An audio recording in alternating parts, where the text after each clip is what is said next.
நண்பர்களே, இன்னைக்கு நம்ம பார்க்க போகிறது இந்தியன் நேஷனல் மூமெண்ட். அதில் 100 கொஷின் பார்க்கலாம் சொல்லியிருந்தேன். இதில் வந்து இந்த வீடியோவில் வந்து பார்த்தோம்னா ஒரு 51 கொஷின் இருக்குது. இந்த 51 கொஷினை பார்த்தோம்னா கிட்டத்தட்ட பாதி ஐயனம் நமக்கு வந்து கவர் ஆயிரும். ஸோ கொஷின் வச்சு நம்ம வந்து பார்க்க போகிறோம். ஃபர்ஸ்ட் கொஷின் பாருங்கள். இந்தியாவிற்கு வந்த முதல் ஐரோப்பிய நாடு, இந்தியாவிற்கு வந்த முதல் ஐரோப்பிய நாடு யாருன்னு பார்த்தா போர்ச்சுகல். போர்ச்சுகல் சார்பாக யார் வந்தான்னு பார்த்தீங்கன்னா 1498 நமக்கு வாஸ்கோ ட காமா அப்படின்னு ஒருத்தர் வந்தார்.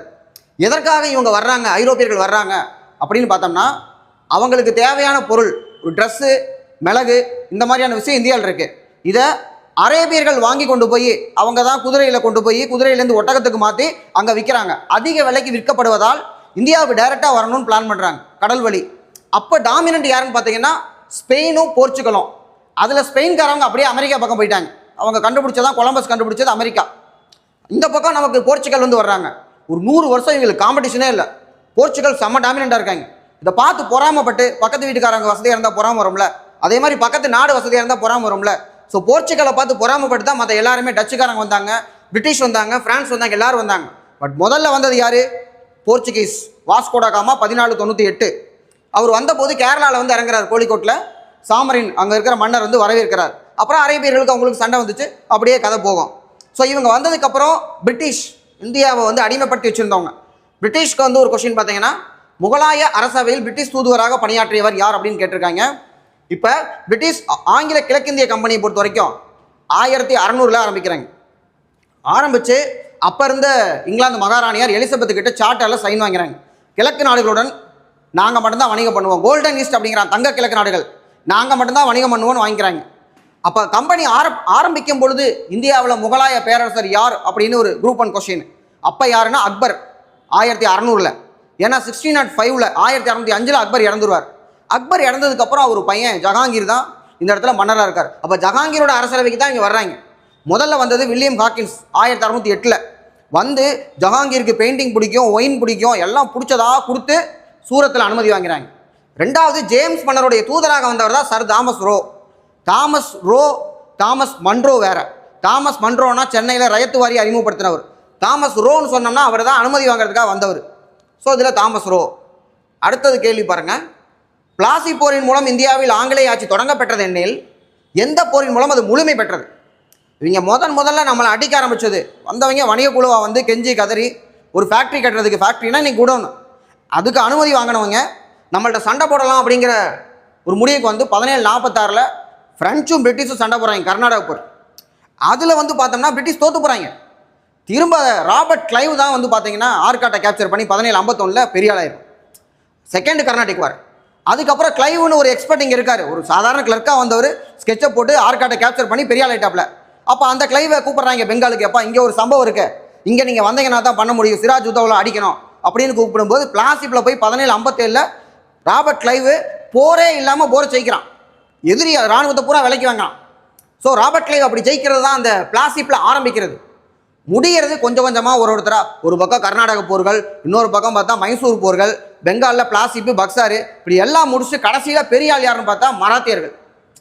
முகலாயர்களுக்கு அப்புறம் நேச்சுரலாக இந்தியாவில் ரீப்ளேஸ் பண்ண வேண்டியது மராத்தியர்கள். நாங்கள் தான் ஏன் வர வேண்டியது இருக்கு, எல்லாம் நாங்கள் செட் பண்ணி வச்சுருந்தோம், கடைசியில் இவங்க வந்துட்டாங்க. விக்ரம் வேதாளம் அந்த மாதிரி ஒரு சீன் வரும், எல்லாம் நான் வர்ற மாதிரி இருந்தது அப்படின்ட்டு. அதே மாதிரி இங்கே வந்து மராத்தியர்கள் வர வேண்டியது, மராத்தியர்களையும் கொஞ்சம் கொஞ்சமாக அடித்து காலி பண்ணுறாங்க. 3 மராத்திய போர். அந்த 3வது மராத்திய போர் கடைசியாக முடியும் போது கிர்கி, பேட்டில் ஆஃப் கிர்கி அப்படிங்கிறது அதுதான் கடைசி. அதாவது இந்தியாவில் யார் ஆட்சி செய்ய போகிறார்கள் என்பது முடிவு செய்தது. முதல் பானிபட் போர் பாபருக்கான அஸ்திவாரம் போட்டது. 2வது பானிபட் போர் அக்பருக்கு அஸ்திவாரம் போட்டது. 3வது பானிபட் போர் அகமது ஷா அப்தாலி மராத்தியர்களை தோக்கடிச்சது. 3வது போர் யார் இந்தியாவை ஆட்சி செய்ய தகுதியற்றவர்கள் என்பதை முடிவு செய்தது. இப்போ மராத்தியர்கள் இவ்வளோ வீக்காக இருக்கிறதுனால தான் 3 மராத்திய போரில் பிரிட்டிஷ் வந்து மராத்தியர்களை காலி பண்ணுறாங்க. அடுத்த கொஸ்டின். எந்த ஆளுநர் பிரிட்டிஷ் ஆட்சியின் கீழ் கண்ட பேரரசர், கான்டினென்டல், ஒரு கண்டத்துக்கே பேரரசர் என்று அழைக்கப்பட்டார்? ராபர்ட் கிளைவ் சொல்கிறேன். அங்கே வந்து அவன் மேலே குற்றம் சாட்டப்படுகிறது. நான் நினச்சிருந்தா ஒட்டுமொத்த இந்தியாவுக்கு என்னை எம்பரர் நான் டிக்ளேர் பண்ணியிருந்திருக்கலாம். வைரமும் தங்கமும் பொண்ணும் பொருளும் என் காலில் கொண்டு வந்து கொட்டினாங்க, ஏதோ கொஞ்சோண்டு எடுத்துக்கிட்டேன். உண்மையிலே நான் வந்து விசுவாசி அப்படின்னா உண்மைதான் அது. ராபர்ட் கிளைவ் மட்டும் இல்லைன்னா பிரிட்டிஷ் வந்து ஒன்றுமே பண்ணியிருக்க மாட்டாங்க. டியூப்ளே அப்படிங்கிற ஒரு மலை மாதிரி இருக்கார், பிரெஞ்சு கவர்னர். ராபர்ட் கிளைவ் சாதாரண கிளர்க்கு. மலைக்கும் மடுவுக்கு எடுக்கிற மாதிரி அந்த கேப்பு. பட் கிளைவ் கொஞ்சம் கூட சலிக்காமல் அந்த ஆர்காட்டை கேப்சர் பண்ண அதுக்கப்புறம் ஒவ்வொரு வெற்றி தான். அடுத்து in which year was the vernacular press act? So British ஃபுல்லாக கேப்சர் பண்ணி நம்மள்ட்ட வந்து ரூல் பண்ணிட்டு இருக்கும்போது ஒருத்தராக வந்துக்கிட்டே இருக்காங்க. இதில் வெர்னாகுலர் வட்டார மொழிகள் பத்திரிகை சட்டம் அப்படின்னம்னா 1857 நம்ம போராட்டம்லாம் பண்ணதுக்கப்புறம் இவங்க வந்து வைஸ்ராய் போட்டாங்க. அதில் 1877 லிட்டன் பிரபு என்ன பண்ணுறான்னா டெல்லி தர்பார்னு ஒன்று நடத்துகிறான். எப்போ? 1876 நம்ம கூட தாது வருட பஞ்சம் தமிழ் புக்கில் இருக்கோம். பிரதாப முதலியார் சரித்திரம் எழுதிய வேதநாயகம் வந்து என்ன பண்ணியிருப்பாருன்னா தான் சொத்தெல்லாம் விற்று இது பண்ணியிருப்பார். நீயே புருஷமேருன்னு அவருக்கு பாட்டில் எழுதியிருப்பாங்க. ஸோ அப்போ அந்த மாதிரி பஞ்சத்தில் இருக்கும் பொழுது இவன் டெல்லி தர்பார் நடத்திக்கிட்டு இருக்கான். இதை தான் வந்து என்ன சொல்கிறாங்க அப்படின்னம்னா ரோம் நகர் பற்றி இருந்த போது நீரோ மன்னன் ஃபிடில் வாசிச்ச மாதிரி பேப்பர் எழுதிட்டாங்க. உடனே பேப்பர் மேலே உனக்கு கோவம் வந்துருச்சு. வட்டார மொழிகளை வந்து என்ன பண்ணுறா அப்படின்னா இவர் வந்து கண்ட்ரோல் பண்ணுறாரு. நீங்கள் ஏதாவது எதிர்த்து எழுதுனீங்க சீஸ் பண்ணிவிடுவோம் அப்படின்னு சொல்லி கொண்டு வராங்க 1878. அது வச்சிருக்க ஒரு கேள்வி. அடுத்தது இவங்க எப்படி நம்மளை வந்து பார்த்தீங்கன்னா 1764 பக்சார் போர், 65 அலகாபாத் உடன்படிக்கை, சாதாரண வணிக குழுவாக இருந்த British east Indian company 1765 Bengal, Bihar, Orissa 3 இடத்தோட ராஜாவாக மாறிட்டான். ஸோ அப்போ அந்த இடத்துல வரக்கூடிய விளையிற பொருட்கள் எல்லாமே அவனுக்கு சொந்தம். அவன் ஒரு ராஜா. அப்போ நில வருவாய் வசூல் பண்ணோம்ல. காரன் வாலிஸ் வர்றாப்புல 1793 ஜமீன்தாரி சிஸ்டம் கொண்டு வர்றான். ஜமீன்தார்கள்கிட்ட லேண்டை கொடுத்துட்றது, அவங்க மொத்தமாக கலெக்ட் பண்ணி இவங்கள்ட்ட கொடுத்துருவாங்க. அதுக்கப்புறம் மெட்ராஸில் வந்து என்ன பண்ணுறாங்கன்னா ரயத்துவாரி. இங்கே என்னென்னா ஜமீன்தாரை போல் இவங்க காலி பண்ணிட்டாங்க. நம்மளுடைய புலித்தேவர்லேருந்து, வேலுநாச்சியார்லேருந்து, முத்துவடுகநாதர்லேருந்து, மருது சகோதரர்லேருந்து பாளையக்காரர்களாக இருந்த எல்லாத்தையும் காலி பண்ணிட்டாங்க. மிராசுதாரர்கள் முறையும் உனக்கு விருப்பம் இல்லை. என்னடா பண்ணலாம் அப்படின்னு யோசிக்கும் போது பிரிட்டிஷ் யோசிக்கிறாங்க, இடையில ஜமீன்தார்களே வேண்டாம்ப்பா. நம்ம நாட்டாம படத்தில் ஒரு டைலாக் வரும், டைரெக்டாக நாட்டாம டு பங்காளி, பங்காளி டு நாட்டாம. அதே மாதிரி நேரடியாக விவசாயிகளிடமிருந்து நம்மளே கலெக்ட் பண்ணிக்கலாம் அப்படின்னு சொல்லி முடிவு பண்ணாங்க. அதுதான் ரயத்துவாரி முறை. பதிவு செய்த நிலத்தை வைத்துள்ள ஒவ்வொருவரும் அதன் சொந்தக்காரர். விவசாயிகளே சொந்தக்காரர்களாக இருக்கும் பொழுது தான் ஜமீன்தார் வரி கட்டலைன்னா என்ன பண்ணுவாங்க, ஜமீன்தாரோட நிலத்தை பிடி ஏலம் முட்டுறாங்க. ஆனால் ஒரு விவசாயி கட்டலைன்னா விவசாயிகளை டார்ச்சர் பண்ணலாம் அப்படின்னு சட்டத்தில் வச்சுருக்கேன். அந்த டார்ச்சர் ஆக்டை எதிர்த்து தான் 1852 தமிழ்நாட்டில் உருவாக்கப்பட்ட சென்னை வாசிகள் சங்கம், Madras native association 1852, Gazulu Lakshmi Narasu Chetty founder. அவங்க வந்து போராடினாங்க. அவங்களுடைய சாதனைகளை ஒன்றுது. ஸோ அப்படியே லிங்க் பண்ணிக்கலாம். ரயத்துவாரி முறை மெட்ராஸில் கொண்டு வந்தவர் யாருன்னு பார்த்தோம்னா தாமஸ் மன்ரோ. அடுத்து மகள்வாரி பார்த்தீங்கன்னா 1833 பஞ்சாப் பகுதியில் கொண்டு வரப்பட்டது. மகள்வாரி 1833 வில்லியம் பெண்டிங் பிரபு அப்போ இருப்பாப்ல. அடுத்த கேள்வி மகள்வாரிக்கானது. வில்லியம் பெண்டிங் என்பவரால் மகள்வாரி முறை அறிமுகப்படுத்தப்பட்டது, சரியான ஒன்று. மகள்வாரி முறை 1833 ஆண்டு, அதுவும் கரெக்டான ஒன்று. அடுத்தது மகள்வாரி முறையில் அரசாங்கமே நிலத்தின் சொந்தக்காரர் கிடையாது. மகள்வாரியில் கிராமம் மகள்னா கிராமமாக ஒரு கிராமமே பொறுப்பானது, அப்படி கலெக்ட் பண்ணி கொடுக்கணும். மகள்வாரி முறையில் கிராம குழுவானது வரி வசூலிக்கும் பொறுப்பு கொண்டது. இது சரி. அப்போ 3 மட்டும் தப்பு. 1, 2, 4 எது சரி அப்படின்னு கேட்டால் ஆன்சர் பண்ணிடலாம். அடுத்தது வந்து பார்த்தோம்னா இவனுக்கு நிலம் மட்டுமா சொந்தமாச்சு, அங்கே இருக்கிற மக்களும் சொந்தமாயிட்டாங்களே. 1764 பக்சார் போருக்கு அப்புறம் அலகாபாத் உடன்படிக்கைப்படி பெங்கால், பீகார், ஒரிசாவுடைய திவானி உரிமை. அப்போ மக்களுக்கு வந்து கல்வி கொடுக்கணும், ஏதாவது பண்ணணும்னு நினைக்கிறாங்க. 1813 பட்டய சட்டத்தில் 1 லட்சம் ரூபாய் ஒதுக்கி தரலாம். ஆண்டுக்கு 1 லட்சம் ரூபாய் கல்விக்காக ஒதுக்குறோங்கிறாங்க. 1 லட்சம் ரூபாயை எப்படி ஒதுக்குறது, எந்த மாதிரியான கல்வி கொடுக்கறது? இந்தியாவில் அப்போ என்ன கல்வி இருக்குன்னு பார்த்தோம்னா குருகுல கல்வி இருக்குது. குருகுலத்தில் இவங்க என்ன பண்ணுவாங்க, எல்லாத்துக்கும் சொல்லித்தர மாட்டாங்க. கல்வி எல்லாத்துக்கும் கிடையாது. சுமிருதி சுருதிம்பாங்க. சுருதினா காதால மட்டும் கேட்டு படிக்கிறது. அப்போ யாருக்கு சொல்லித்தரணும் முடிவு பண்ணுறாங்களோ அவங்களுக்கு தான். எழுதி வச்சா தானே எல்லாரும் படிப்பீங்க, நான் காதில் தான் சொல்லிக் கொடுப்பேன் அப்படின்னா எல்லாத்துக்கும் போகாது.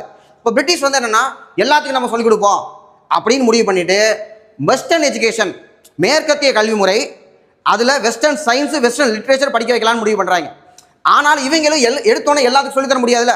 அப்போ மெக்காலே வந்து என்ன பிளான் பண்ணுறான்னா ஒரு திட்டம், கீழ் நோக்கி பரவும் திட்டம், டவுன்வர்டு ஃபில்ட்ரேஷன் ஒரு தியரி கொண்டு வரான். மேல் தட்டு மக்களுக்கு நம்ம கல்வியை கொடுப்போம், அது அப்படியே அடுத்தடுத்த தட்டுக்கு போகும்னு சொல்லி முடிவு பண்ணுறான். அது ஒரு தட்டுக்கும் போகல, மேல் தட்டிலே நின்று போச்சு. நம்ம ரத்த கண்ணீர் படத்தில் எம்.ஆர். ராதாஸை பார்க்கும்போது யாரெல்லாம் வெஸ்டர்ன் எஜுகேஷன் படிக்கிறாங்களோ கோட் ஷூட் போட்டு தொப்பியை போட்டுக்கிட்டு இப்படி இந்தியர்கள்ட்டே ஒதுங்கிடுறாங்க. இதுக்கு அடுத்து தான் என்ன பண்ணுறாங்கன்னா மெக்காலே 1835 மினிட்ஸ்க்கு அப்புறம் 1854 சார்லஸ் வுட்ஸ் கமிஷன் போட்டாங்க. சார்லஸ் வுட்டோட ரெக்கமெண்டேஷனை தான் என்ன சொல்கிறாங்கன்னா கல்வி முன்னேற்ற வரலாற்றினுடைய மகாசாசனம் மேக்கன கரெக்டா அப்படிங்கிறாங்க. அதில் டீச்சர் எஜுகேஷன் சொல்கிறாரு, பெண்களை படிக்க வைங்க, நிறைய டீச்சரை உருவாக்குங்க. டீச்சர் நிறைய பேர் வந்து ஆட்டோமேட்டிக்காக கல்வி நிறைய பேருக்கு போயிடும். வுட்ஸ் சொன்னது அது மட்டும் இல்லை, 3 யூனிவர்சிட்டி 1854 அவர் கொடுத்தது அடிப்படையில் 1857 Bengal Calcutta university, Madras university, Bombay university 3 university உருவாக்குறாங்க. அப்புறம் 57க்கு அப்புறம் பார்த்தீங்கன்னா இந்த 54 இந்த கமிஷனுக்கு அப்புறம் 82 ஹண்டர் கமிஷன். ஹண்டர்னா 3 இடத்துல வருவாப்புல. ஹண்டர் கொடுத்த ஒரு புக்கு இந்தியன் முசல்மான் அப்படிங்கிற புக்கு தான் பிரிட்டிஷ் வந்து இந்துக்களுக்கு அகைன்ஸ்டாகவும் முஸ்லீம் ஃபேவராகவும் ஒரு பாலிசி டிவைட் அண்ட் ரூல் பிரித்தாளும் கொள்கையை எடுத்தான். அதுக்கு காரணம் ஹண்டர் எழுதின புக்கு இந்தியன் முசல்மான் அப்படிங்கிற book.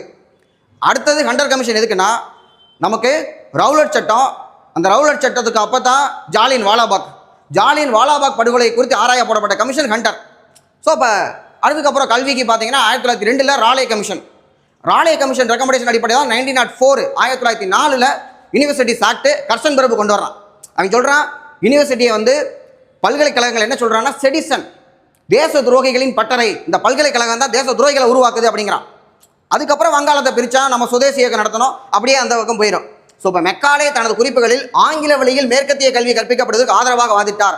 S, he want western education கொடுத்தா அவன் பிரவுன் இந்தியன் உருவாக்குவேன் அப்படின்னா. என்னடா புதுசாக இருக்கு, பிரவுன் இந்தியன்னா யார் அப்படின்னு கேட்டால் பார்க்கறதுக்கு இந்தியர்கள் மாதிரியே இருப்பாங்க, ஆனால் அவங்களுடைய டேஸ்ட்டு யூரோப்பியன் மாதிரி இருக்கும், தாட்டு யூரோப்பியன் மாதிரி இருக்கும். டேஸ்ட் யூரோப்பியன் மாதிரி இருந்தால் அவங்க பொருளை நம்ம வாங்குவோமா? அவங்க சொன்னது உண்மைதான். அவனோட கோட் சூட்டை போட்டுட்டு அவனை மாதிரியே இருக்கிறதுக்கு நம்ம ஆசைப்படுவோம். அப்போ அவனுக்கு நிறைய பொருள் விற்கும், அவனுக்கு நிறைய பணம் கிடைக்கும். அந்த திட்டத்துக்காக தான் அப்படி கொண்டு வராப்புல. இந்த கல்வியை தான் இப்போ வரைக்கும் நம்ம ஃபாலோ பண்ணுறோம். Macaulay intention was to educate the people of India not in Sanskrit or Persian. சமஸ்கிருதம் நம்மளோடது, பாரசீகம் வந்து பார்த்தோம்னா இடையில வந்து முஸ்லீம்ஸ் வந்து ரூல் பண்ணும் பொழுது டெல்லி சுல்தானியமும் சரி முகலாயர்களும் சரி பாரசீகம் இருக்கு, இது ரெண்டுமே வேண்டாம்ப்பா அப்படின்னு சொல்லி எடுத்துறாப்புல. வெஸ்டர்ன் எஜுகேஷன் தான் வேணுங்கிறார். இப்போ ரெண்டுமே கரெக்டு. அடுத்தது சொசைட்டி. பிரிட்டிஷ் வர்றாங்க இல்லையா, பிரிட்டிஷ் வரும்போது அவங்களுடைய கிறிஸ்தவ மதமும் வருகிறது. 1813 கிறிஸ்தவ சமய பரப்புகளுக்கு அனுமதி. அப்போ இவங்க என்ன சொல்கிறாங்கன்னா இந்தியர்களை பொறுத்த வரைக்கும் பார்பாரிக் அப்படிங்கிறாங்க, அதாவது ஒரு பாரம்பரியம் பழங்குடியினர் அந்த மாதிரி சொல்லும் பொழுது இவங்களுக்கு வந்து ஒரு காட்டு மிராண்டித்தனம் இருக்குது அப்படின்னு சொல்ல வர்றாங்க. அதனால் வந்து ரிஃபார்ம் பண்ணணும்னு சொல்லும் பொழுது நீங்கள் என்ன எங்களை ரிஃபார்ம் பண்ணுறது, நாங்களே ரிஃபார்ம் பண்ணுறோம்னு சொல்லி நிறைய reform movement, socio religious movement இருக்குது. அதில் ஒவ்வொருத்தரும் ஒரு கான்ட்ரிபியூட் பண்ணியிருக்காங்க. Theosophical society. இந்த தியோசபிக்கல் சொசைட்டி அப்படிங்கிறது 1875 1875. ஸோ 1875 இவங்க வந்து யூஎஸில் ஆரம்பிக்கிறாங்க. ஸோ யூஎஸில் ஆரம்பிக்கிறத அடையாருக்கு ஹெட் குவார்ட்டர்ஸ் மாற்றப்படுகிறது 1882. ஆரம்பிக்கிறவங்க யார் அப்படின்னு பார்த்தோம்னா ஃப்ளாவட்ஸ்கி, ஆல்காட், ஹெச்எஸ் ஆல்காட்டும் நமக்கு மேடம் பிளாவட்ஸ்கியும். இவங்க ஆரம்பித்து அடையாருக்கு ஹெட் குவார்ட்டர்ஸ் மாற்றினதுக்கப்புறம் 1893 அன்னி பெசன்ட் வர்றாங்க. ஆல்காட் 1907 இறந்ததுக்கப்புறம் அன்னி பெசன்ட் அவருடைய தலைவர். ஸோ 1907 அதோட தலைவராக இருக்கிற அன்னி பெசன்ட் 1908 வஉசியும் சுப்பிரமணிய சிவாவும் ஜெயிலுக்கு போனதுக்கப்புறம் கொஞ்சம் கொஞ்சமாக வளர்றாங்க. அவங்களுடைய வளர்ச்சி எப்படின்னா அடுத்த 10 வருஷத்தில் 1917 அன்னி பெசன்ட் காங்கிரஸினுடைய தலைவர் பிரசிடெண்டாக செலக்ட் ஆகிறாங்க. காங்கிரஸுக்கு தலைவர் பொறுப்பேற்ற முதல் பெண் டாக்டர் அன்னி பெசன்ட். அந்த அளவுக்கு அவங்களால வர முடியுது. அடுத்து சுத்தி இயக்கம் பார்த்தோம்னா சுவாமி தயானந்த சரஸ்வதி பார்த்தோம்னா ஆரிய சமாஜம் 1875. அதாவது இது ஆரம்பித்ததும் 1875. நமக்கு வந்து தயானந்த சரஸ்வதியுடைய ஆரிய சமாஜம் ஆரம்பித்ததும் 1875. சுத்தி இயக்கம்னா என்னென்னா இந்து மதத்துலேருந்து வேறு மதத்துக்கு மாறி போனவங்க திரும்பவும் இந்து மதத்துக்கு வரீங்களா சேர்த்துக்கிறோம், அதுக்கு ஒரு வழி இருக்குது அப்படிங்கிறதா சுத்தி இயக்கம் அப்படிங்கிறது. இவருடைய மோட்டோ ரொம்ப முக்கியமானது. சுவாமி தயானந்த சரஸ்வதி வேதங்களை நோக்கிச்சல், கோ பேக் டு வேதாஸ் அப்படிங்கிறது இவருடையது. அடுத்து இவர் எழுதிய புத்தகம் சத்யார்த்த பிரகாஷ் அப்படிங்கிறது இவர் எழுதிய புத்தகம். தென் ராமகிருஷ்ண மிஷனை பொறுத்த வரைக்கும் சுவாமி விவேகானந்தர் 1893 வரைக்கும் சுவாமி விவேகானந்தர் யாருன்னே தெரியாது உலகத்துக்கே. 1893 உலகத்துக்கே இப்படி ஒருத்தர் இருக்காரு, இவர் இந்தியாவிலிருந்து வந்திருக்காரு, இந்தியாவுக்கே பெருமை சேர்த்து விட்டார். சிகாகோ மாநாட்டில் இந்து மதத்தை பற்றி பேசி அப்படி ஒரு பெருமை. ஸோ அப்போ 93க்கு அப்புறம் எல்லா பக்கம் பேசுகிறாரு. அவருடைய பேச்சுக்களை கேட்டு அப்படியே வெஸ்டர்ன் வேர்ல்டே மயங்கி போகிறாங்க. இப்படி ஒரு இந்தியாவில் இப்படிப்பட்ட ஒரு பியூட்டி இருக்கா, இப்படிப்பட்ட கலாச்சாரமாக இந்திய கலாச்சாரம் அப்படின்னு சொல்லி தெரிய வருது. இப்போ 1897 அவர் ஆரம்பிக்கிறதா ராமகிருஷ்ண மிஷன். அவருடைய குருநாதர் ராமகிருஷ்ண பரமஹம்சர், அவர் ஒரு காளி கோயில் பூசாரி. ஸோ இப்போ அவருடைய இதை வச்சு தான் என்னென்னா ராமகிருஷ்ண மிஷன் ஆரம்பிக்கிறார் 1897 பேலூர் பெங்காலில். தென் சமரச சுத்த சன்மார்க்க சங்கம் நமக்கு வடலூரில் வள்ளலார் நமக்கு ராமலிங்க அடிகள் வந்து ஆரம்பிக்கிறது 1865 1865. இதுக்கப்புறம் தான் தர்மசாலை ஆரம்பிக்கிறார் 1867 தர்மசாலை ஆரம்பிக்கிறார். முதல்ல சமரச சுத்த சன்மார்க்கம், அதுக்கப்புறம் சாப்பாடு 67. அடுத்தது ஒரு பொறுத்துக பிரார்த்தனை சமாஜத்தை ஆரம்பித்தவர் யாருன்னா ஆத்மாராம் பாண்டுரங். ஸோ பிரார்த்தனை சமாஜம் வந்து நமக்கு எம்ஜி ரானடே அதில் மெம்பர். எம்ஜி ரானடேக்கு வந்து பார்க்கும்பொழுது அவர் விடோ ரீமேரேஜ் அசோசியேஷன் 1861, பூனா சர்வஜனிக் சபா 1870, தக்கான கல்வி சங்கம் அப்படிங்கிறது 1884. அப்போ அந்த 4மே வரிசையாக இருக்கும். அதில் எம்ஜி ராணடே இருப்பார். இதில் பிரார்த்தனை சமாஜத்தை ஆரம்பித்தவர் 1867 ஆத்மாராம் பாண்டுரங் அப்படிங்கிறவர். அடுத்து சமரச வேத சன்மார்க்க சங்கம். சமரச வேத சன்மார்க்க சங்கம் பார்த்தீங்கன்னா 1865 வந்து ஆரம்பிக்கப்படுகிறது. பிரம்ம சமாஜம் ராஜாராம் மோகன் ராய். ஸோ ராஜாராம் மோகன் ராய் பிரம்ம சமாஜம் 1828. முதல்ல 1815 ஆத்மீய சபான்னு ஆரம்பிக்கிறார்.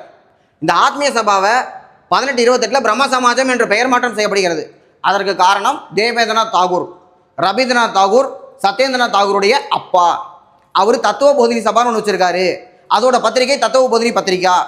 ராஜாராம் மோகன் ராய் 1833 இறந்ததுக்கு அப்புறம் பிரம்ம சமாஜத்தினுடைய தலைமை பொறுப்பை அவர் தான் ஏற்கிறாரு. அடுத்து ஆரிய சமாஜ் 1875 சுவாமி தயானந்த சரஸ்வதி, ஏற்கனவே சொன்னேன் நான். அடுத்து 1784 வங்காள ஆசிய சங்கம் நிறுவ காரணமானவர் யாருன்னு கேட்டிருக்காங்க. வங்காள ஆசிய சங்கத்தை நிறுவ காரணமானவர் William Jones. William Jones, Max Muller, இவங்க 2 பேரும் யாருன்னா நம்மளுடைய புக்கை படித்து நம்ம யாருன்னு நமக்கே சொன்னவங்க. ஆக்சுவலாக இவங்க இதை ஆரம்பித்ததுக்கான காரணம் என்னென்னா, இந்தியான்னு ஒரு நாட்டை ரூல் பண்ணுறோம், அப்போ இந்தியாவை பற்றி தெரிஞ்சுக்கணும்ல. ஒன்றும் இல்லை, இந்திய மக்களை எப்படி கண்ட்ரோல் பண்ணுறது அப்படிங்கிறதெல்லாம் இவங்க கலாச்சாரத்தை பற்றி ஸ்டடி பண்ணுறாங்க. ரொம்ப ஈஸியாக போயிருக்கு. ஒரு தட்டில் சூடத்தை அடித்து சத்தியம் வாங்கிட்டோம்னா இந்தியர்கள் வந்து மீற மாட்டாங்க அப்படிங்கிறத கண்டுபிடிச்சிருக்காங்க. அப்போ எல்லாத்துலேயுமே சத்தியம் வாங்கினா போதும். இதெல்லாம் எவ்வளோ பெரிய கண்டுபிடிப்பு இவங்களுக்கு. அப்போ நம்மளுடைய கலாச்சாரத்தை ஆராய்ச்சி பண்ணுறதுக்கு தான் இந்த வங்காள ஆசிய சங்கம்னு ஒன்று ஆரம்பிச்சிருக்காங்க. இதில் என்னென்னா, இவங்க வந்து என்னென்னா, நம்முடைய காளிதாசர் எழுதின புத்தகம் சாகுந்தளத்தை, Abhijnana சாகுந்தளத்தை William Jones மொழிபெயர்க்கிறார். Charles Wilkins அப்படிங்கிறவர் பகவத்கீதையை மொழிபெயர்க்கிறார். மேக்ஸ் முல்லர் வந்து பார்த்தோம்னா ரிக்வேதத்தை மொழிபெயர்க்கிறார். இதெல்லாம் மொழிபெயர்க்கும் பொழுது நமக்கு தெரியுது அந்த காலத்திலே நம்ம பெரிய ஆளுங்க. ஏன்னா பிரிட்டிஷ் வந்து நினச்சிக்கிட்டு இருக்காங்க இந்தியர்கள் எப்போவுமே யாரோ ஒருத்தருடைய கண்ட்ரோலில் தான் இருப்பாங்க, அவங்களுக்கு சொந்தமாக ரூல் பண்ணவே தெரியாது. இப்படி இருக்கும்போது அர்த்த சாஸ்திரத்தை கண்டுபிடிச்சு சாணக்கியர் எழுதியிருக்காரு, இந்தியாவில் வந்து இப்படியெல்லாம் ரூல் பண்ணியிருக்காங்க, மேனேஜ்மெண்ட் பிரின்சிபல் இவங்களுக்கு 2000 வருஷத்துக்கு முன்னாடியே தெரியும்னா அது எப்படி இருக்கும் நமக்கு? அப்போ அது நமக்கு வந்து உத்வேகத்தை கொடுக்குது. இதில் இவங்க கேள்வி என்னென்னா, 1784 வங்காள ஆசிய சங்கம், இதோடைய பெயர் முதல்ல வந்து பார்த்தோம்னா வங்காள சங்கம் அந்த மாதிரி தான் இருந்திருக்குது. ஸோ இந்த முழு பேர் வச்சது 1936, அதுவும் கேட்டிருக்காங்க, வங்காள ஆசிய சங்கம் அப்படின்ட்டு. வில்லியம் ஜோன்ஸ் முக்கியமானவர். அடுத்த கேள்வி, ஜென்ரலாக சமுதாய சீரத்தை பற்றி, ஜாதியை பற்றி கேட்டிருக்காங்க. சாதிய கட்டமைப்பின் கூறுகளில் இல்லாதது எது? ஜாதியை வந்து எது பர்பச்சுவேட் பண்ணுது? ஒரு ஜாதியை வந்து இப்போ வரைக்கும் உடையாமல் பார்த்துக்கிறது எது? 2 காரணம் சொல்கிறாங்க சோசியாலஜி புக்கில். ஒன்று என்னென்னா எண்டோகமி. எண்டோகமினா அந்த ஜாதிக்குள்ளேயே திருமணம் பண்ணுறது. அடுத்தது என்னென்னா ஃபுட்டு, உணவு. உணவு எதை சாப்பிட்றேன், யார் கூட சாப்பிட்றேன், நான் சாப்பிட்றது வெஜிடேரியனா நான் வெஜிடேரியனா, இன்னொன்று நான் சாப்பாடுக்கு கூரையாக சேர்த்துக்கணும் சேர்த்துக்க மாட்டேனா. இந்த கேரக்டர்லாம் வந்து ஒவ்வொரு ஜாதிக்கும் ஒரு மாதிரி இருக்குது. இப்போ இதில் இந்த எது வல்லைன்னு கேட்குறாங்க. வல்லைன்னு கேட்கும்போது division of society into segments, சமூகத்தை பல்வேறு பிரிவுகளாக்குதல். எஸ், ஜாதியில் எது இல்லைன்னு அவன் கேட்குறான். ஜாதி ஆக்சுவலாக சமுதாயத்தை பல்வேறு பிரிவுகளாக மாற்றும். சமுதாயத்தில் நிறைய பிரிவுகள் இருக்குது. அடுத்து சாதிய படிநிலையின் மூலாதாரம், ஹைரார்கிகள் அப்படிங்க. ஜாதியில் இது உயர்ந்த ஜாதி தாழ்ந்த ஜாதின்னு ஒரு இப்போ நம்ம வந்து கேட்டகரி வச்சுருக்கோம். எஸ்சி எஸ்டி பிசி எம்பிசின்னு வச்சுருக்கிறோம். அதுக்குள்ளே நிறைய ஜாதிகள் இருக்குது. அந்த ஒவ்வொரு ஜாதியுமே வந்து பார்த்தீங்கன்னா ஹைரார்கிகளில் வந்து இது மேலே கீழே கீழே கீழே அப்படியே அடிக்கும், 2000 வருஷமாக அடிக்க வச்சுருக்காங்க. அடுத்து சாதிய படிநிலையின் வேறுபாடற்ற நிலை, allows free moments with other layers. Other லேயருக்கு பர்மிட் பண்ண மாட்டாங்க. ஜாதியை பொறுத்த வரைக்கும் அது அதர் லேயருக்கு அலோவ் பண்ணாது. அதாவது எண்டோகேமி முதற்கொண்டு எல்லாமே இதுக்குள்ளே இந்த ஜாதிக்குள்ளே இருக்கணும் அப்படின்னு இருக்கிறது. அப்போ இது இல்லை அப்படிங்கிறது தான் இந்த இடத்துல விடை. அடுத்தது பாருங்கள், பேஸ்ட் ஆன் அஸ்கிரைப்டு ஸ்டேட்டஸ். அஸ்கிரைப்டுனா என்னென்னா, பிறப்பின் போது நீ என்னவோ அதுதான், அதான் அஸ்கிரைப்டு. இதுக்கு ஆப்போசிட்டு அச்சீவ்மெண்ட்டு. நீ என்னவா பிறக்கிறீங்கிறது முக்கியம் இல்லை, என்னவா ஆகிறீங்கிறதா முக்கியம் அப்படின்னா அச்சீவ்மெண்ட்டு. ஆனால் ஜாதி என்ன சொல்லுது, நீ இது இன்னவா தானே பிறந்திருக்க, உனக்கு இதானே இருக்குது, அஸ்கிரைப்டு சொல்லுது ஜாதி. சரியா? அதை நம்ம அச்சீவ்மெண்ட்டாக மாற்றுறது தான் இது பண்ணுறோம். அச்சீவ்மெண்ட் அப்படின்னா நம்மளாம் அடையக்கூடியது. பிறப்போக்கும் எல்லா உயிருக்கும் அப்படின்னு வள்ளுவர் எப்பயோ சொல்லிட்டார், 2000 வருஷத்துக்கு முன்னாடியே. பிறப்போக்கும் எல்லா உயிருக்கும் சிறப்போவா செய்தொழில் வேற்றுமையான். அப்படின்னா நம்ம செய்கிற தொழிலை வச்சு தான் வேற்றுமையை பார்க்கணும். அஸ்கரைப்படை எடுத்துக்காத, பிறப்பில் எல்லாருமே சமம். நீ என்ன தொழில் செய்கிற, என்ன மாதிரி இருக்க, உன் ஸ்டேட்டஸ் எப்படி நீ உயர்த்தியிருக்க, அச்சீவ்மெண்ட்டை பாரு. சரியா? பட் ஜாதி வந்து என்ன எடுத்துக்குது, அஸ்கரைப்படை தான் எடுத்துக்குது. என்ன ஜாதின்னு பிறந்திருக்கேன்னு மட்டும் தான் பார்க்குது. அடுத்து நான் பிராமின் மூமெண்ட்டு, ஜோதிவா புலே. சத்யசோதக் சமாஜ் ஆரம்பித்தவர். அவர் பிராமணர் அல்லாத மூமெண்ட்டு மகாராஷ்டிராவில் நடத்துகிறவர். தென் செல்ஃப் ரெஸ்பெக்ட் மூமெண்ட் நமக்கு தெரியும். ஈவே ராமசாமி நமக்கு வந்து பெரியார், தந்தை பெரியாருடையது சுயமரியாதை இயக்கம் 1925 ஆரம்பிக்கப்படுகிறது. அவர் வந்து காங்கிரஸ்லேருந்து வெளியே வர்றாரு. 2 காரணம். ஒன்று சேரன்மாதேவி குருகுலம், அங்கே வந்து பிராமணர்களுக்கு தனிப்பந்தி வாவேசு நடத்துறது. 2வது காரணம் என்ன அப்படின்னு சொல்லி பார்த்தோம்னா, நமக்கு காங்கிரஸில் அவர் ஒரு தீர்மானத்தை 1 தடவை 2 தடவை இல்லை, தொடர்ந்து 6 தடவை கேட்குறாரு. வகுப்புவாதம் கொடுங்க, இடஒதுக்கீடு வேணும் அப்படின்னு சொல்லி கேட்குறாரு. அதை வந்து கொடுக்க மாட்டேங்கிறாங்க. ஸோ பெரியார் வெளியில் வர்றாரு, நான் தனியாக பார்த்துக்கிறப்பான்னு சொல்லி சுயமரியாதை இயக்கம் நடத்துறாரு. அது சுத்தி இயக்கம் தயானந்த சரஸ்வதி ஏற்கனவே கேட்டது சொல்லியிருக்கிறேன். சத்யசோதக் சமாஜ் மூவ்மெண்ட் 2 தடவை கேட்டாங்க. சத்யசோதக்னா நமக்கு ஜோதிராவ் புலே நினைப்போம். ஆக்சுவலாக சத்யசோதக் சமாஜ் அப்படிங்கிறது ஜோதிராவ் புலே. சத்யசோதக் சமாஜ் மூவ்மெண்ட் சொன்னால் சாகு மகராஜ் வருவார். 2 பற்றி ஞாபகம் வச்சுக்கணும். ஜோதிராவ் புலேனுடைய சத்யசோதக் சமாஜ் 1873 1873 குலாம்கரி அப்படிங்கிற புக் எழுதியிருக்காரு. அவருடைய ஒய்ஃப் சாவித்திரிபாய் புலே, அவங்க தான் ஃபர்ஸ்ட் விமன் டீச்சர். ஸ்கூல் ஆரம்பிச்சிட்டாங்க, பட் டீச்சருக்கு யாருமே கிடைக்கல. அப்புறம் அவங்களே டீச்சராக இருக்கலாம் முடிவு பண்ணிட்டாங்க. ஆத்மீய சபாவை தொடங்கியவர் ராஜாராம் மோகன் ராய். ஆத்மீய சபா தொடங்குறாரு 1815. இந்த ஆத்மீய சபா தான் 1828 பிரம்ம சமாஜமாக மாற்றப்படுகிறது. 1833 ராஜாராம் மோகன் ராய் இறந்துடுறாரு. ராஜாராம் மோகன் ராய் பார்த்தோம்னா அமைதிக்கும் மகிழ்ச்சிக்கும் பலி, இயேசு கிறிஸ்துவின் கட்டளைகள் 2 புக் எழுதியிருக்காரு. அப்புறம் கல்கத்தாவில் ஒரு கோயில் கட்டுறாரு. 10th புக்கில் இருக்குது. கோயில் கட்டுறாரு, கோயிலில் சிலையே இல்லை, எல்லாம் வாசகங்கள் மட்டும்தான் எழுதி போட்டிருக்கு. இன்னொன்று என்ன கொள்கைன்னு கேட்டால் ஒரு கடவுள் கொள்கை, மோனோதிசம். நிறைய கடவுள் கிடையாது, ஒரே கடவுள் இருக்குது அப்படின்னு. பைபிளை படிக்கிறதுக்காக பைபிள் எழுதப்பட்ட ஹீப்ரு மொழியை படித்து கற்றுக்கிட்டு அதை படித்தவர். பாலிகிளாட், பல மொழிகள் தெரிஞ்சவர் ராஜாராம் மோகன் ராய். சின்ன வயசுலேயே தன்னுடைய அந்நியாரை வந்து தீயில போட்டு இருக்கிறத பார்த்துருக்காரு. அதனால தான் சதி ஒழிப்புக்கு எதிராக போராடினார். ராஜாராம் மோகன் ராயனுடைய கான்ட்ரிபியூஷனால தான் 1829 சதி ஒழிக்கப்பட்டது வில்லியம் பெண்டிங் பிரபுவால். ராஜாராம் மோகன் ராய் சதி ஒழிப்புக்கு போராடின போது இவங்க அம்மாவே மோகனுக்கு பைத்தியம் பிடிச்சிருச்சு, மோகன் வந்து இந்த மாதிரிலாம் பண்ணக்கூடாது அப்படின்னு சொந்த தாயை எதிர்த்திருக்காங்க. 1829 சதி ஒழிக்கப்பட்டதா. 1830 இவருடைய நண்பர் தான் ராதாகாந்த் தேப் தர்மசபான்னு ஒன்று ஆரம்பிக்கிறார். 1830 ராதாகாந்த் தேப்பால் தர்மசபா ஆரம்பிக்கப்படுகிறது. அந்த தர்மசபா சதியை ஒழிக்கக்கூடாது அப்படிங்கிறாங்க. அந்த அளவுக்கு எதிர்ப்பு. சின்ன வயசுலேயே அவர் வந்து பிரிஸ்டலில் 1833 இறந்துடுவார். மோகன் ராய் இறந்ததுக்கப்புறம் தலைமை பொறுப்பு தேபேந்திரநாத் தாகூர்கிட்ட போகுது. ஸோ தேபேந்திரநாத் தாகூர் தலைமை பொறுப்பில் இருக்கும் பொழுது அதில் இருக்கக்கூடிய ஒரு யங் ராடிக்கலாக இருக்கக்கூடிய கேசி சென், கேசவ் சந்திரசென். கேசவ் சந்திரசென்னா மக்கள் கடவுள் மாதிரி பார்க்குறாங்க. ஸோ அப்போ அவர் என்னன்னா 1866 இவங்கெல்லாம் கன்சர்வேட்டிவாக இருக்காங்க அப்படின்னு சொல்லிட்டு பிரிஞ்சு போகிறாங்க. பழமைவாதிகளாக இருக்காங்க, நான் கொஞ்சம் புதுமையாக பண்ணுறேன்னு சொல்லி பிரித்து கூட்டு போகிறார். பிரம்ம சமாஜ் ஆஃப் இந்தியா 1866 பிரித்து கூட்டிகிட்டு போனவரை கடவுள் மாதிரி பார்த்துட்டு இருக்காங்க. இவ்வளவும் பேசிவிட்டு கடைசியில் என்ன பண்ணிட்டாரு, தன்னுடைய மகளுக்கு குழந்தை திருமணம் பண்ணி வச்சு விட்டார்.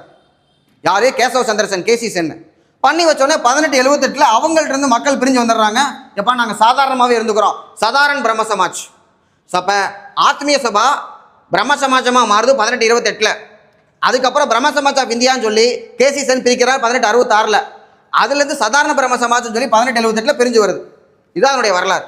இன்னொன்று ராஜாராம் மோகன் ராயும் டேவிட் ஹேர் அப்படிங்கிறவர் சேர்ந்து கல்கத்தாவில் இந்து கல்லூரி எப்போனா 1817 இது ஒரு முக்கியமான விஷயம். அப்புறம் சம்வாத் கௌமிகி அவருடைய பத்திரிகை இருக்குது. மிரத்துல் அக்பர், சம்வாத் கௌமிகி இவருடைய பத்திரிகைகள். Who is reforming Luther of Hinduism? Hindu சமயம் மார்ட்டின் லூதர். நான் படிக்கும் பொழுது என்னுடைய குருநாதர் என்னை டெஸ்ட் பண்ணுறதுக்காக முதல்ல கேட்ட கேள்வி, படிச்சிட்டேன் சார் அப்படின்னோடனே ஒரு கேள்வியை கேட்டார். ஒரு 2 நிமிஷம் ஆச்சு, யோசிச்சுக்கிட்டே இருந்தேன். திடீர்னு ஆன்சர் வந்துருச்சு. அப்போ தான் தெரியுது படிச்சுருந்தோம்னா எங்கே இருந்தாலும் ஆன்சர் வந்துடும். சரியா? இந்து சமய மார்ட்டின் லூதர், சுவாமி தயானந்த சரஸ்வதி. சத்யசோதக் சமாஜை நிறுவியவர் ஜோதிராவ் புலே 1873 ஏற்கனவே சொல்லியாச்சு நம்ம. அடுத்து இந்துக்களும் முஸ்லீம்களும் இந்தியா என்ற அழகிய மணப்பெண்ணின் 2 கண்கள் என சித்தரித்தவர் sir Syed Ahmed Khan. Aligarh movement 1875. So ஏற்கனவே 1875 நம்ம வந்து பார்த்தோம். என்னன்னா சுவாமி தயானந்த சரஸ்வதியுடைய ஆரிய சமாஜ் வந்து பார்த்தோம். அப்புறம் தியோசபிகல் சொசைட்டி 1875. ஸோ 1875 மூணாவதா சர் சையத் அகமது கானுடைய அலிகார் மூமெண்ட் இருக்கு. அதே 1875 தான் நமக்கு என்ன நடந்திருக்குன்னா டெக்கான் ரியாட்ஸ், தக்கான கழகம் நடந்திருக்கும். ஸோ 4 விஷயம் 1875 இருக்கு. Doctor Annie Besant join theosophical society. What is theosophy என்றால், இதில் ஆன்சர் தப்பாக கொடுத்துருக்காங்க, அப்புறம் மாற்றிட்டாங்க. தியோசபி, தியோ என்றால் கடவுள், சஃபி என்றால் அறிவு, கடவுளை பற்றிய அறிவு. ஸோ பிரம்ம ஞானம், பிரம்மம்னா கடவுள், ஞானம்னா அறிவு. தியோசபி அப்படிங்கிறதுலே வருது. ஸோ தெய்வீக ஞானம் அப்படிங்கிறதா விடை. விஸ்டம்னு கொடுத்துருக்காங்க. அடுத்து ஈஸ்வர் சந்திர வித்யாசாகர் பற்றிய பின்னரும் கூற்றுகளில் எது உண்மை? ஈஸ்வர் சந்திர வித்யாசாகர் பொறுத்த வரைக்கும் விதவை மறுமணத்துக்காக போராடியவர். ஸோ விதவை மறுமண சட்டம் 1856 கொண்டு வரப்படுவதற்கு அவர் முக்கியமான காரணம். He started the newspaper Shome Prakash. அது சரியான ஒன்று. He was the founder of Indian Association. IA Indian association ஆரம்பித்தது 1876 1876 ஆனந்த் மோகன் போஸ் மற்றும் சுரேந்திரநாத் பானர்ஜி, எஸ்என் பானர்ஜி. சுரேந்திரநாத் அப்படின்னா சரண்டர் நாட். ஸோ எஸ்என் பானர்ஜியும் ஆனந்த் மோகன் போஸும் சேர்ந்து தான் இந்தியன் அசோசியேஷன் ஆரம்பிக்கிறாங்க. ஏன்னா அந்த சுரேந்திரநாத் பானர்ஜி அப்படிங்கிறவர் ஒரு ஐசிஎஸ் ஆஃபீஸர். இந்தியர்களை அலோவ் பண்ணும்போது முதல்ல பாஸ் பண்ணுறவர் யாருன்னா சத்யேந்திரநாத் தாகூர். அதுக்கப்புறம் எஸ்என் பானர்ஜி பாஸ் பண்ணுறாரு. இவருக்கு வந்து குதிரை ஏற தெரியலன்னு சொல்லி ரிஜெக்ட் பண்ணுறாங்க. குதிரை ஏற கற்றுக்கிறாரு. அதுக்கப்புறம் இவர் வந்து சுயமாக யோசிக்கிறாரு, இனிமேல் வேணாம்னு சொல்லி முடிவு பண்ணுறாங்க. அப்போ இவர் வந்து ஆர்கனைசேஷன்லாம் ஆரம்பிக்கிறார். அப்போ இவர் வராது, ஈஸ்வர் சந்திர வித்யாசாகர் வராதுன்னு சொல்லி ரெண்டை வந்து நம்ம அடிச்சிடலாம். தென் he wrote the book Braj பாகு. ஸோ பிரஜ் பாகுங்கிற புக்கு நம்ம படிக்கல, பட் இந்த கொஸ்டின்லாம் தெரிஞ்சுக்கிறோம். இது எழுதலைன்னு சொல்லிட்டு அது வந்து பார்த்தோம்னா சரத்சந்திர சந்தோபாத்யாயா அப்படின்னு ஒருத்தர் வந்து எழுதியிருக்காரு. ஸோ சோம் பிரகாஷ் இவர் எழுதினது, அதை நம்ம கன்ஃபார்மாக தெரியும், அதை வச்சு போடலாம். Swami Vivekananda founded Ramakrishna mission to popularise the teaching of his master. So Vivekanandar தமிழில் பார்ப்போம். சுவாமி விவேகானந்தர் தனது குருவின் போதனைகளை பரப்ப ராமகிருஷ்ண மிஷனை நிறுவினார். எஸ், குருநாதர் தான் ராமகிருஷ்ண பரமஹம்சர், காளி கோயில் பூசாரியா இருந்தவர். ராமகிருஷ்ண மிஷன் ஒரு துறவர அமைப்பு மற்றும் அது மனிதனின் ஆன்மீக வளர்ச்சிக்கு தன்னை அர்ப்பணித்தது. ரெண்டுமே சரியான விளக்கம். எஸ். அடுத்து ஸ்ரீ நாராயண குரு, ஸ்ரீ நாராயண தர்ம பரிபாலனகம், எஸ்என்டிபி அப்படிங்கிறது இது கேரளாவில் ஈழவ மக்கள் இருக்காங்க. அவங்களுக்கு வந்து என்னென்னா நிறைய வந்து டிஸ்கிரிமினேஷனு. ஸோ அதுக்காக எதிர்த்து போராடினவர். ஸோ இப்போ அதுக்காக எதிர்த்து போராடும்போது என்னெல்லாம் இருக்குது அப்படின்னு ஆப்ஷனில் 1 2 3 4 கொடுத்துருக்காங்க. கலப்பு திருமணத்தை ஊக்குவித்தது. எஸ், கலப்பு திருமணத்தை ஊக்குவித்தால் ஜாதியை ஒழிக்க முடியும். பொது பள்ளிகளில் அனுமதி, எல்லாத்துக்குமே பள்ளிக்கூடத்தில் படிக்கலாம் அப்படிங்கிறது. அரசு பள்ளிகளில் தேர்ந்தெடுக்கப்படுதல். கோவில்கள் மற்றும் சாலைகளில் செல்ல, கோயிலுக்குள்ளே போகிறது மட்டும் இல்லை, அந்த தெருவுக்குள்ளேயே போக விட மாட்டாங்க. அதை எதிர்த்து தான் போராடுறாரு. கடைசியாக நமக்கு வைக்கம் சத்தியாகிரகம் வரும் 1924. வைக்கமில் பெரியாரே டைரெக்டாக வந்து போயிடுறாரு. ஜார்ஜ் ஜோசப் முக்கியமான கான்ட்ரிபியூஷன். பெரியார் போயிடுறாரு. பெரியாரை வைக்கம் வீரர் என்று அழைத்தவர் யாருன்னு பார்த்தா திருவிக்கா. அந்த திருவிக்காவே 1925 காங்கிரஸில் தலைவராக இருக்கார். தமிழ்நாட்டில் இருக்கார். காஞ்சிபுரம் காங்கிரஸ் மாநாடு அவர் தலைமையில் இருக்கும் பொழுதுமே நமக்கு கிடைக்கலன்னா அப்புறம் எப்போ கிடைக்க போகும்? வகுப்பாத இடஒதுக்கீடு. அதனால தான் பெரியார் வெளியே வந்துட்டார். ஸோ 1882ஆம் ஆண்டு பூனாவில் ஆரிய மகிழா சமாஜ் பூனாவில் போனோம்னா பண்டிட் ரமாபாய் புக்கிலே இருக்கக்கூடியது. அடுத்த ஆப்ஷனில் பாருங்கள், மேடம் பிகாஜி காமா இருக்காங்க. ஸோ பிகாஜி காமா யாருன்னு பார்த்தோம்னா மதர் ஆஃப் இந்தியன் ரெவல்யூஷன், இந்திய போராட்டங்களினுடைய தாய் என்று அழைக்கப்பட்டவர் பிகாஜி காமா. போராட்டவாதிகளை எல்லாம் மிஞ்சி நீக்கும் போராட்டவாதி யார் அப்படின்னு சொல்லி ஒரு வீடியோவில் நான் சொல்லியிருக்கேன், முன்னாடி வீடியோவில், தெரிஞ்சால் கமெண்ட்டில் போடுங்க. அடுத்த கொஸ்டின், வங்காளம் மற்றும் பீகாரில் பிரிட்டிஷ் ஆட்சி நிறுவப்பட்டதால் உள்நாட்டு கிளர்ச்சிகள் தொடங்கின. பிரிட்டிஷ் வந்ததுனால எல்லாரும் அவனை எதிர்த்து போராடுறோம். ஸோ உள்நாட்டு கிளர்ச்சிகள். மேலும் அவை காலனித்துவ ஆட்சியில் ஒன்றன் பின் ஒன்றாக இணைக்கப்பட்டதால் நிகழ்ந்தன. எல்லாத்தையுமே நம்மளை சேர்த்துக்கிட்டே போகிறான், அதனால் நடக்குது. நூற்றுக்கணக்கான சிறிய கிளர்ச்சிகளை தவிர 40க்கும் மேற்பட்ட பெரிய கிளர்ச்சிகள் ஆக்சுவலி மாற்றி கொடுத்துருக்காங்க. There were more than 40 major rebellion apart from hundreds of minor. So அதாவது சின்ன புரட்சியும் நடக்குது, பெரிய புரட்சியும் நடக்குது, எல்லாமே நடக்குது. 1857ங்கிறது ஒரு கிளைமேக்ஸ், எல்லாரும் ஒட்டுமொத்தமாக சேர்ந்து போராடினது. இப்போ ரெண்டுமே ரைட்டு தான். அடுத்து சோட்டா நாக்பூர் பகுதியில் நடந்த மிகப்பெரிய பழங்குடியினர் கிளர்ச்சி கோல் மியூட்டனி. சோட்டா நாக்பூரில் கோல் பார்த்தீங்கன்னா 1831. கோல் மியூட்டனி வந்து 1831 வந்து நடக்கக்கூடியது. தென் இதில் முண்டாரபலியன் இருக்குது. ஸோ முண்டாரபலியனும் வந்து பார்த்தீங்கன்னா 1899 முண்டாரபலியன். சந்தலி ரீஜனில் நமக்கு வந்து 1855. ஸோ 3க்கும் ஒரு கொஸ்டின் வச்சுருக்கேன் நான். டாமினிகோ என்று அழைக்கப்படுவதுன்னா சந்தலி ரபலியன். சித்தோ கண்ணோ 2 பேர் இருப்பாங்க. 1855 நடக்குது. சந்தலி ரபலியன் வந்து ஒரு முக்கியமான ஒரு விஷயம், அடிக்கடி எக்ஸாமில் கேட்கறது எந்த வருஷம் அப்படிங்கிறது. சந்தலி மொழியை எந்த அமெண்ட்மெண்ட்டில் நம்ம கான்ஸ்டியூஷனில் சேர்த்துக்கிட்டோம் அப்படிங்கிறத கமெண்ட்டில் போடுங்க. யாருடைய பிறந்தநாள் ஜன்ஜத்திய கௌரவ திவாஸ், பழங்குடியினர் தினம் அப்படின்னு சொல்லி பார்த்தோம்னா பிர்சா முண்டா. நவம்பர் மாதம் 15ஆம் தேதி ஜன்ஜத்திய கௌரவ திவாஸ். PM ஜன்மான் அப்படின்னு ஒரு திட்டம் வச்சிருக்கோம் பழங்குடியினருடைய முன்னேற்றத்திற்காக. அடுத்து நீல் தர்பன். இதெல்லாம் ஒரே பாடத்திலே அடுத்தடுத்து இருக்கக்கூடியது கேட்டிருக்காங்க. 10th புக்கில் இருக்குது, நீங்கள் பார்த்துருப்பீங்க. ஆங்கிலேயருக்கு எதிரான கிளர்ச்சிகள் இருக்குது. நீல் தர்பன் அப்படிங்கிறது தினபந்து மித்ரா எழுதுனது 1859 to 60 அந்த டைமில் தான் இண்டிகோ ரெவல்ட் நடக்குது. நீல் அப்படின்னா நீல கலரு. அடுத்து மேட்ச்சு, அதாவது குரானாலஜி. ரிவோல்ட் ஆஃப் மங்கள் பாண்டே, வேலூர் கழகம், ஜான்சி ராணி தோற்கடிக்கப்படுதல், மீரட்டுடைய கழகம். இவங்க என்னன்னா புரட்சி நடந்தது 1857. புரட்சிக்கு நிறைய காரணங்கள் இருக்குது. அரசியல் காரணம், சமூக காரணம், எக்கனாமிக் பொருளாதார காரணம், விவசாயிகள், எல்லா காரணமும் இருக்குது. உடனடி காரணம் என்ன அப்படின்னு பார்த்தோம்னா என்ஃபீல்டு துப்பாக்கிகள் அறிமுகப்படுத்தப்பட்டு அந்த என்ஃபீல்டு துப்பாக்கியில் கொழுப்பு தடவப்பட்ட தோட்டா. என்ன கொழுப்பு? பசு அல்லது பன்றி. பசு இந்துக்களுக்கு தெய்வம், பன்றி முஸ்லீம்களுக்கு அருவருப்பானது. அப்போ அது ரெண்டு பேருமே வெறுக்கிறாங்க. அப்போ 2 பேருமே சேர்ந்து எதிர்க்கிறாங்க. மங்கள் பாண்டேன்னு ஒரு படமே இருக்குது, அமீர் கான் நடிச்சிருக்காரு. அதில் என்னன்னா அதெல்லாம் கொழுப்புலாம் தடவல் அப்படின்றாங்க. அதில் ஒரு சீன் வரும். திடீர்னு பார்த்தா தோட்டா ஏற்றிட்டு போகிற மாட்டு வண்டி கவுந்து போயிடும், மழை பெஞ்சிரும், நாய் வந்து தோட்டாவை சாப்பிட்டுட்டு இருக்கும். என்னடா நாய் வந்து குண்டை போய் சாப்பிடுது அப்படின்னு பார்க்கும்போது தான் உண்மைதான் கொழுப்பு தடவிருக்காங்க அப்படின்னு கண்டுபிடிச்சு போடாங்க. மங்கள் பாண்டே கோவம் வந்துடும், என்னையா ஏமாத்தன அப்படின்னு சொல்லி மேலதிகாரை போட்டுருவாப்புல. அதுக்கப்புறம் அவர் தூக்கில் விட்டுருவார். ஆட்சி 29 1857 புரட்சியை முதல்ல பேரக்பூரை தொடங்கினது மங்கள் பாண்டே. அதுக்கு முன்னாடியே 1806 வேலூர் கழகம் நம்ம இங்கே பண்ண சம்பவம். இந்த 1857 புரட்சியை பிரிட்டிஷ் சொல்கிறது சிப்பாய் கழகம், நம்ம சொல்கிறது என்னென்னா முதல் இந்திய சுதந்திர போர். முதல் இந்திய சுதந்திர போர்னு சொன்னவர் யார்? வி.டி. சவார்கர் அவரோட புக்கில் சொல்கிறார். இப்போ வி.டி. சவார்கர் வந்து என்ன சொல்கிறாரு, 1857 புரட்சிக்கு முன்னோடி என்று வேலூர் கழகத்தை சொல்கிறார், ப்ரிலூடு அப்படிங்கிறார். இதை மெயின்ஸ் கொஸ்டினில் கேட்டிருக்காங்க, வேலூர் கழகம் முன்னோடின்னு சொல்லி சொல்லுங்கன்னு சொல்லிட்டு. இந்த 1857 புரட்சியை அழகாக அங்கேருந்து இந்த புக்கை பார்த்துருக்கார் யார்? வாவேஸ் ஐயர். வாவேஸ் ஐயர் இந்தியா ஹவுஸ் 1905 ஷாம்ஜி கிருஷ்ணவர்மாவால் லண்டனில் நிறுவப்பட்டது. அங்கே வந்து பார்த்தோம்னா வி.டி. சவார்கர் கூட இருந்திருக்காரு. அப்போ இந்த புக்கை வந்து மராத்தியிலேருந்து இங்கிலீஷ்க்கு டிரான்ஸ்லேட் பண்ணது வாவேஸ் ஐயர். அவர் என்ன பண்ணுறாருன்னா பாண்டிச்சேரிக்கு ஒரு புத்தகம் தாங்கிய பெட்டி அனுப்புகிறார். 1857 கிளம்புகிறது, பாரத மாதா அழைக்கிறாள், புரட்சிக்கு தயாராகுங்கள் அப்படின்னு சொல்லி புத்தகம் தாங்கிய பெட்டி அனுப்புகிறார் அப்படின்னு சொல்லி சொல்கிறாங்க. ஸோ இப்போ வேலூர் கழகம் 1806 ஜான்சி ராணி தோற்கடிக்க போது கடைசி சம்பவம் போரை முடிச்சு வைக்கிறது 1858 ஹக் ரோஸ் ராணிக்கு ரோஸ் கொடுத்தாருன்னு சொல்லி ஞாபகம் நம்ம. தென் மியூட்டனி அட் மீரட் ரெண்டாவது சம்பவம். முதல்ல மங்கள் பாண்டே போட்டுருவாங்க. அதுக்கப்புறம் மீரட்டில் இருக்கவங்கெல்லாம் போராட்டம் பண்ணி மீரட்லேருந்து சிறைச்சாலையை உடைச்சிட்டு டெல்லிக்கு நடந்தே போய் டெல்லியில் இருக்கக்கூடிய பகதூர் ஷாவை பார்த்து, பகதூர் ஷா அவர்களே இனிமேல் இந்தியாவுக்கு நீங்கள் தான் ராஜா அப்படின்னோடனே அவர் மிரண்டு போகிறார். அப்புறம் அங்கே இருக்கிற பகத்கான் வந்து நீங்கள் சும்மா பேருக்கு உங்கள் தலையை மட்டும் காட்டுங்க, மற்றதெல்லாம் நாங்கள் பார்த்துக்குறோம் அப்படின்னு தான் அந்த புரட்சி வந்து ஆரம்பிக்குது. அடுத்தது Mangal Pandey openly call the Indian soldiers to take revenge against the British. Mangal Pandey ஏற்கனவே சொல்லிட்டேன், மார்ச் 29 1857. அடுத்த கேள்வி பாருங்க, பின்வரும் அறிக்கையில் எது எவை சரியானவை? பம்பாய் பிரசிடென்சி, அதாவது இப்போ நான் 1857 புரட்சி நடந்துருச்சு, கிழக்கிந்திய கம்பெனியை மாற்றியாச்சு, படித்த இந்தியர்கள் கலந்துக்கல. ஏன்னா படித்த இந்தியர்கள் நடக்கிறாங்க, பிரிட்டிஷ் நமக்கு பெருசாக பண்ணுவாங்கன்னு.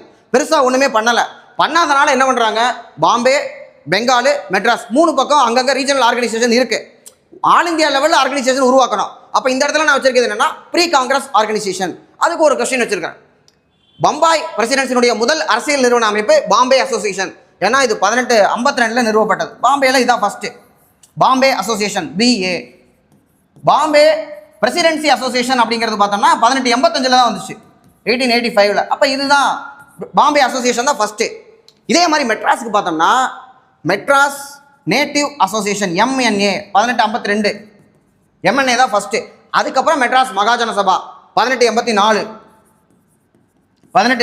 மெட்ராஸ் மகாஜன சபா. இங்கே என்ன கொடுத்துருக்காங்க, மெட்ராஸ் பிரசிடென்சியின் முதல் அமைப்பு மெட்ராஸ் மகாஜன சபா கிடையாது, அது ரெண்டாவது அமைப்பு. முதல்லையே நமக்கு மெட்ராஸ் சென்னை வாசிகள் சங்கம் வந்துருச்சு. அடுத்து மேரி கார்பெண்டர் ராஜாராம் மோகன் ராயின் ஆலோசனையின்படி, மோகன் ராய் 1833 செத்து போயிட்டாரு. அவர் எப்படி இந்த அம்மாவுக்கு 1870 ஆலோசனை கொடுத்துருப்பாரு. ஆலோசனையின்படி பூனா சர்வஜனிக் சபையை நிறுவினார். இது தெரியலனா கூட பரவாயில்ல, பூனா சர்வஜனிக் சபா MG ராணடே தான் நிறுவனார் அப்படிங்கிறது நமக்கு தெரியும். ஏன்னா பூனா சர்வஜனிக் சபா, விதவை மறுமண சங்கம், தக்கான கல்விக் கழகம், அப்புறமா பிரார்த்தனை சமாஜத்தில் உறுப்பினர், இது 4மே புக்கில் இருக்குது. அதை வச்சு நம்ம ஆன்சர் பண்ணிடலாம்.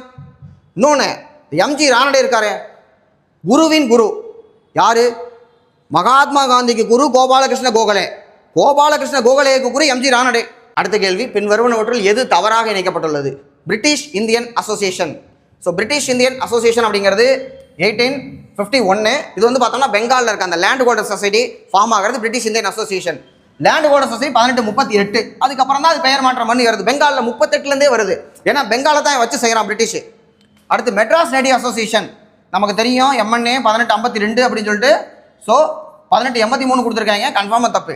அடுத்து Indian association IA 1876 Indian association. ஏற்கனவே சொன்னேன் நான், சுரேந்திரநாத் பானர்ஜி மற்றும் ஆனந்த் மோகன் போஸ் 2 பேர் சேர்ந்து ஆரம்பிச்சது தான் 1876. அடுத்து இந்தியன் நேஷனல் காங்கிரஸ்க்கு வந்துட்டோம். ஸோ காங்கிரஸ்ல இருந்து அடுத்த ஒரு வீடியோவில் இன்னொரு பாட்டில் நம்ம பார்க்கலாம். தேங்க்யூ.